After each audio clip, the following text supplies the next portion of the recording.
Hi everyone, Sajid Amit here and welcome to my quick impressions video of Sennheiser's IE600, which as of the time of filming this was priced at close to $800 on the Sennheiser website and $100 less on Amazon.com. So it is sort of in the middle of Sennheiser's IEM lineup, with IE900 being their flagship and IE200 being the sort of most recent entry-level performer. And I was very excited to get this in because I have heard this before and I wanted to spend more time listening to this, and especially A being with the IE900, because some people have claimed that this is better in some ways than the IE900, and I wanted to see if that was true for me. And if it was, of course, I would then have, jumped on it and bought it and added it to my collection, because I am one of those Sennheiser fanboys in the sense that I have really loved the IE900. I own the IEM. I have really loved the 650, 6XO line of headphones, as well as the HD800S. So I'm a big Sennheiser fan, as a lot of you who are watching must be. Sennheiser is an amazing headphone company, in addition to being a great company overall. So what follows are my unbiased impressions. Although this has been loaned out to me by Sennheiser, a shout out to Sennheiser India for being accommodating. All right, so the way I'll talk about this is, of course, I'll talk about what this sort of packaging it comes with. I do not have the packaging with me right now, so I apologize for that. I'll focus on ergonomics and comfort, and then I'll talk about tonality, frequency response, and finally technical performance. And I'll leave with some parting thoughts on its overall grading and what it sort of compares well to, and whether you should buy this. All impressions are formed of my Sony WM1ZM2 DAP, which is an amazing DAP, and I've tried a whole bunch, and I think this is the best out there if you know how to EQ, especially because on its stock tuning it has a bit of a U shape. So that's that, and this DAP does synergize very well with Sennheiser IEMs in my experience. Now, to talk about ergonomics, guys, this is just superbly ergonomic. It is supremely ergonomic. And I feel like Sennheiser deserves a knighthood for how ergonomic this is. It is tiny, it is super comfortable, and you can have this in your ears or in your pocket without any ado. And I just love Sennheiser IEMs for the comfort. I'm raising my voice, apologies, but I get excited when I talk about comfort of these IEMs. Everything is comfortable about this. Ear hooks, I do not mind the cable. It is not the most expensive looking cable, but it works just fine. It's an aesthetic match with the IEMs. Aesthetics wise, these are 3D printed shells, and they do not look as premium as IE900 shells, but that's okay because these are not as expensive. And in the box, you get two kinds of cables. You get the 3.5 mm cable, but I'm using 3.5 mm cable, as is evident. And you also get the 4.4 should you choose to use it with balanced.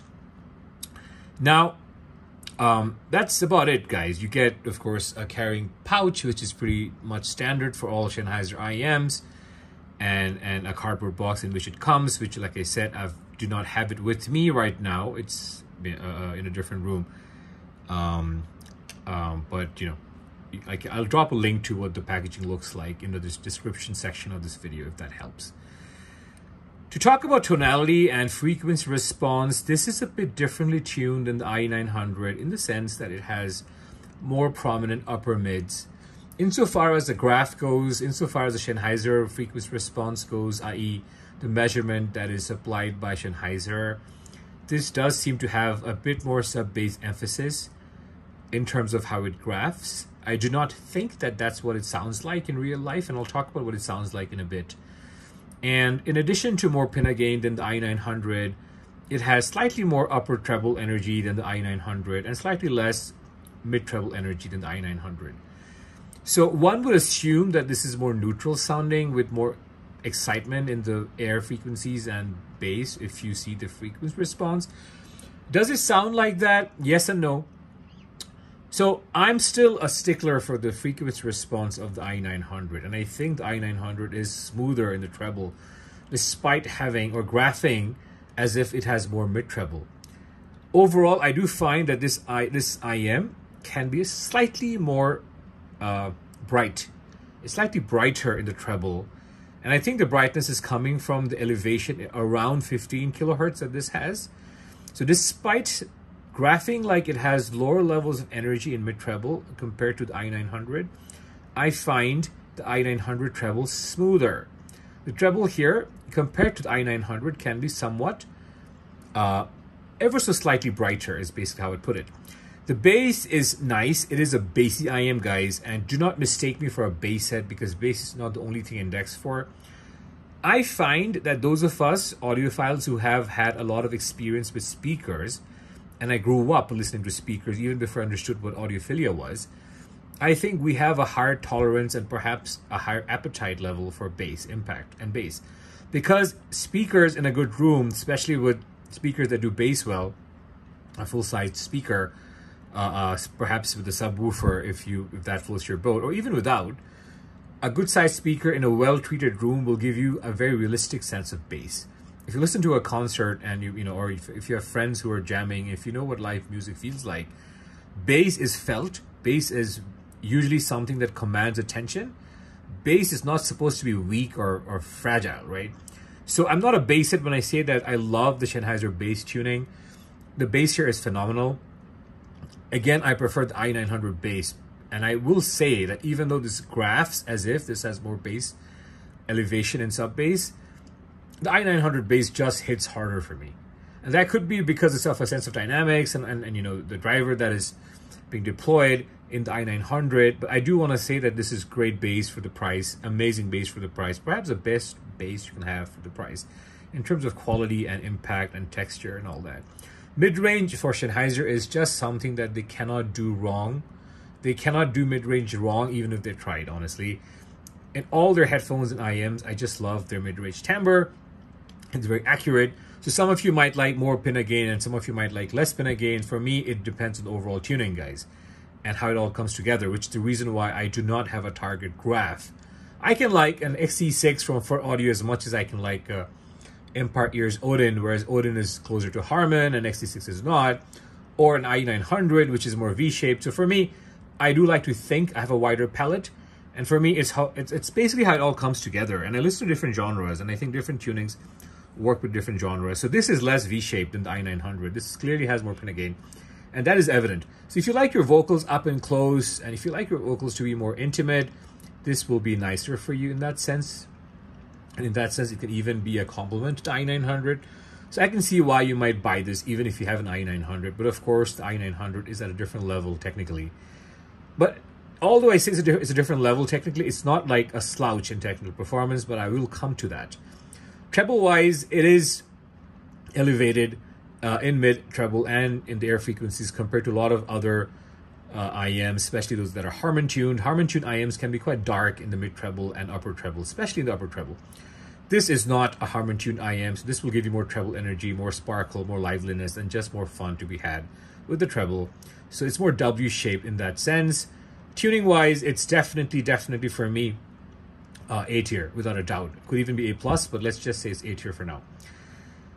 Technical performance-wise, it is crazy good for the price. I know it's $800, and that's by no means inexpensive, but you get just amazing technical performance with this, guys. I feel like the resolution here is just ever so slightly behind the i900. It is noticeable in the fact that it is not as resolving. So people who are saying that this is at the same level as an i900, I have no idea what they're on about, but it is impressive nonetheless for resolution. Very, very, very impressive. Staging and imaging is masterclass. Images are very distinct, very crystalline, very, very clear, very well positioned.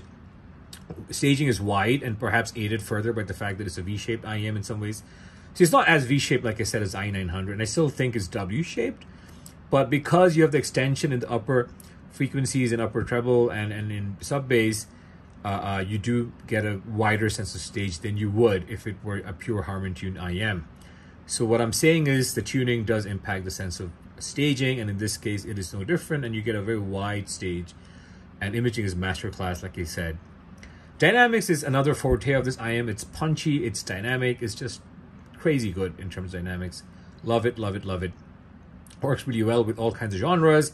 The mid-range timbre is phenomenal. Timbre overall is just masterclass.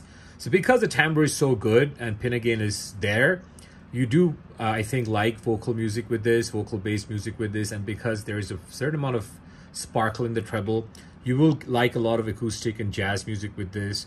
And because the bass is extended and there's treble excitement, I think you can like rock music with this as well, EDM, trip hop, you name it. Very, very competent all-rounder. So kudos to Sennheiser for coming out with this extraordinary IM, honestly. So I would give it an A+ for technical performance, guys. Overall, guys, this IM deserves or gets my highest rating, and I would give it an A+ overall. Love this IM. It is not, I don't prefer this to the i900. I definitively prefer the i900 to this, but for the price, it is damn good. So that's it for me, guys. A shout out to Sennheiser for providing this to me as a loaner. And I do like Sennheiser a lot in general, not just because of my association or friendship with their reps in South Asia, but overall. But I just thought, those things were worth mentioning by way of disclaimers. I hope this was useful, guys. If you like this video, give it a like. If you like my work, subscribe to my channel, and I'll see you in my next one. Bye-bye.